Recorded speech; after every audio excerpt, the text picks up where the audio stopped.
शनि के नाम से हर व्यक्ति को डर लगने लगता है। शनि की दशा एक बार शुरू हो जाए तो 7.5 साल बाद ही पीछा छोड़ती है। लेकिन हनुमान भक्तों को शनि से डरने की तनिक भी जरूरत नहीं। शनि ने हनुमान को भी डराना चाहा, लेकिन उसे मुंह की खानी पड़ी। आइए जानें कैसे।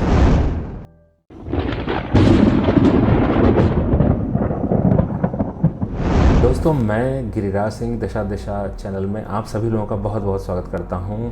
हम ऐसे ही धार्मिक कंटेंट से भरे वीडियोस लाते रहते हैं। अगर आप इस चैनल पर नए हैं तो आगे बढ़ने से पहले इस चैनल को सब्सक्राइब कर लें, ताकि आपको ऐसे ही इन्फॉर्मेटिव वीडियोस हर दिन मिलते हैं। शनि के नाम से हर व्यक्ति को डर लगने लगता है। शनि की दशा एक बार शुरू हो जाए तो 7.5 साल बाद ही पीछा छोड़ती है। लेकिन हनुमान भक्तों को शनि से डरने की तनिक भी जरूरत नहीं। शनि ने हनुमान को भी डराना चाहा, लेकिन उसे मुंह की खानी पड़ी।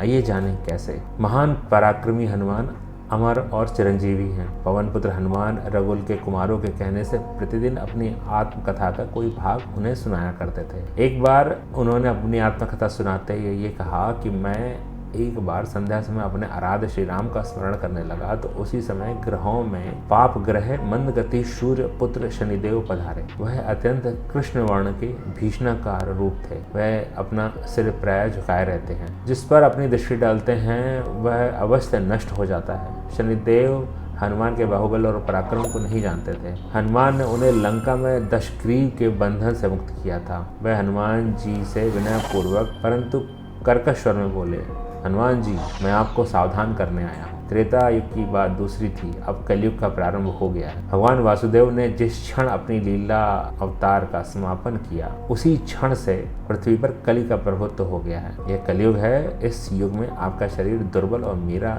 शरीर बलिष्ठ है। अब आप पर मेरी 7.5 की दशा भी प्रभावी हो गई है। मैं आपके शरीर पर आ रहा हूँ। शनिदेव को इस बात का तनिक भी ज्ञान नहीं था कि रघुनाथ के चरणाश्रितों पर काल का प्रभाव नहीं होता है। करुणा निधान जिनके हृदय में एक क्षण को भी आ जाते हैं, काल की कला वहाँ सर्वथा निष्प्रभावी हो जाती है। प्रारब्ध के विधान वहाँ प्रभुत्वहीन हो जाते हैं। सर्व समर्थ पर ब्रह्म के सेवकों का नियंत्रण संचालन पोषण प्रभु ही करते हैं। उनके सेवकों की ओर दृष्टि उठाने का साहस कोई सुर असुर करे तो स्वयं अनिष्ट भाजन होता है। शनिदेव के अग्रज यमराज भी प्रभु के भक्त की ओर देखने का साहस नहीं कर पाते। हनुमान जी ने शनिदेव को समझाने का प्रयत्न किया कि आप कहीं अन्यत्र जाएं। ग्रहों का प्रभाव पृथ्वी के मरणशील प्राणियों पर ही पड़ता है। मुझे अपने आराध्य का स्मरण करने दें। मेरे शरीर में श्री रघुनाथ जी के अतिरिक्त दूसरे किसी को स्थान नहीं मिल सकता। लेकिन शनिदेव को इससे संतोष नहीं मिला। वह बोले, मैं सृष्टिकर्ता के विधान से विवश हूँ। आप पृथ्वी पर रहते हैं, अतः आप मेरे प्रभुत्व क्षेत्र से बाहर नहीं हैं। पूरे 22.5 वर्ष व्यतीत होने पर 7.5 वर्ष के अंतर से 2.5 वर्ष के लिए मेरा प्रभाव प्राणी पर पड़ता है, परंतु यह गौड़ प्रभाव है। आप पर मेरी 7.5 आज इसी समय से प्रभावी हो रही है। मैं आपके शरीर पर आ रहा हूँ, इसे आप टाल नहीं सकते। फिर हनुमान जी कहते हैं, जब आपको आना ही है तो आइए, अच्छा होता कि आप मुझ वृद्ध को छोड़ ही दें। शनिदेव जी कहते हैं कि कलयुग में पृथ्वी पर देवता या उपदेवता किसी को नहीं रहना चाहिए। सबको अपना आवास सूक्ष्म लोकों में रखना चाहिए। जो पृथ्वी पर रहेगा वह कलयुग के प्रभाव में रहेगा और उसे मेरी पीड़ा भोगनी पड़ेगी। और ग्रहों में मुझे आज अपने अग्रज यम का कार्य मिला है। मैं मुख्य मारक ग्रह हूँ और मृत्यु के सबसे निकट वृद्ध होते हैं, अतः मैं वृद्धों को कैसे छोड़ सकता हूँ। हनुमान जी पूछते हैं, आप मेरे शरीर पर कहाँ बैठने आ रहे हैं। शनिदेव जी गर्व से कहते हैं, प्राणी के सिर पर। मैं 2.5 वर्ष प्राणी के सिर पर रहकर उसकी बुद्धि विचलित बनाए रहता हूँ। मध्य के 2.5 वर्ष उसके उदर में स्थित रहकर उसके शरीर को अस्वस्थ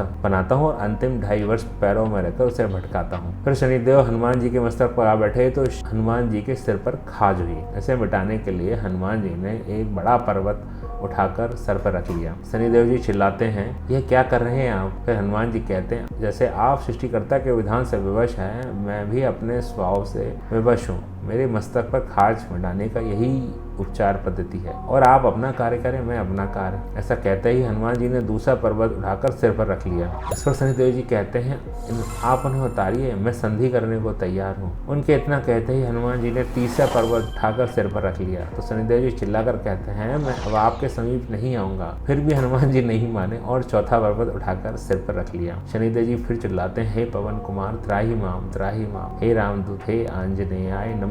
मैं उसको भी पीड़ित नहीं करूंगा जो आपका स्मरण करेगा। मुझे उतर जाने का अवसर दें। हनुमान जी कहते हैं, बहुत शीघ्रता की, अभी तो 5वां पर्वत बाकी है। और इतने में ही शनि मेरे पैरों में गिर गए और कहा, मैं सदैव आपके दिए वचनों को स्मरण रखूंगा। आघात के उपचार के लिए शनि देव जी हनुमान जी से तेल मांगने लगे। हनुमान जी के पास तेल कहाँ था। वही शनि देव जी आज भी तेल दान से तुष्ट होते हैं।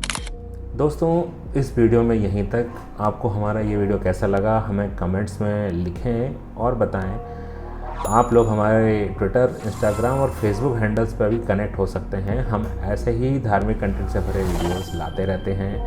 अगले वीडियो में हम आपसे फिर मिलेंगे। तब तक के लिए स्वास्थ्य।